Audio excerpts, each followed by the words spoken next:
नमस्ते फ्रेंड, आप सभी का एक बार फिर से वेलकम। और फ्रेंड्स, आईबीए ने 21/5 को यूनियंस की मीटिंग बुलाई है, बैंक यूनियंस की, एसोसिएशंस की। और उसमें जो मेन मुद्दा है डिस्कशन का वो मेडिकल इंश्योरेंस पॉलिसी है और 25-26 के रिन्यूअल के लिए। इस बारे में एआईबीपीआरसी ने एक पत्र Shri CS Shetty IBA chairman को एड्रेस करते हुए लिखा है और उन्होंने इस मीटिंग का रेफरेंस देते हुए अपने कुछ सजेशंस दिए हैं। फर्स्ट सजेशन ये है कि जैसा कि पहले भी डिमांड किया गया है, यूओबीयू ने भी डिमांड किया था और रिटायरी एसोसिएशंस भी डिमांड करते आ रही हैं कि जो बेस पॉलिसी है उसका प्रीमियम बैंक एम्प्लॉयर द्वारा पे किया जाए, जैसा कि सर्विंग एम्प्लॉय के केस में होता है। दूसरा सजेशन ये था कि we have been requesting for including the wholly dependent, physically disabled, mentally challenged children in the coverage of medical insurance scheme.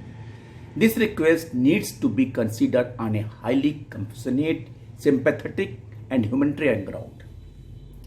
तीसरा पॉइंट था कि जो टॉप अप पॉलिसी होती है उसका प्रीमियम बहुत ही हायर साइड में होता है और जिसकी वजह से हमारे रिटायरी साथी मजबूर हो जाते हैं और उस एडिशनल हेल्थ कवरेज को नहीं ले पाते हैं।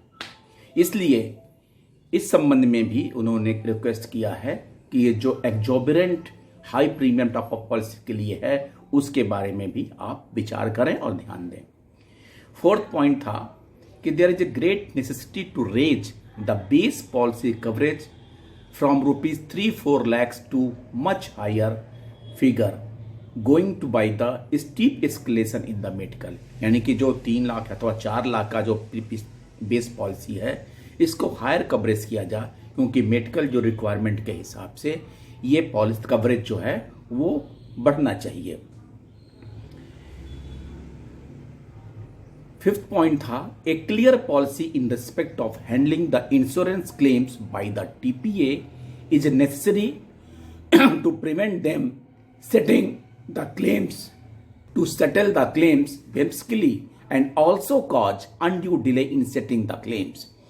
In the process, the bank retirees are forced to approach the Ombudsman Consumer Forum to get the claims settled. So, इस तरह के रूल आउट करना चाहिए, ताकि मैकेनिज्म रूल आउट करना चाहिए ताकि पेंशनर्स को, रिटायरीज को कोई दिक्कत ना हो। We have confined to this the issue of medical insurance scheme only in this letter in view of the meeting scheduled for the 21st May 25 between IB and UOBU. It is highly desirable and necessary to involve the Apex Bank pensioner and retiree organization also in respect of the discussion on the matter concerning the bank pensioner and retirees. और उन्होंने इस बात पे फिर जोर दिया कि retirees जो एपेक्स बॉडीज हैं उनको बैंक रिटायरीज के मसलों के हल करने के लिए उन्हें भी बुलाया जाए। थैंक यू फ्रेंड्स, नमस्ते।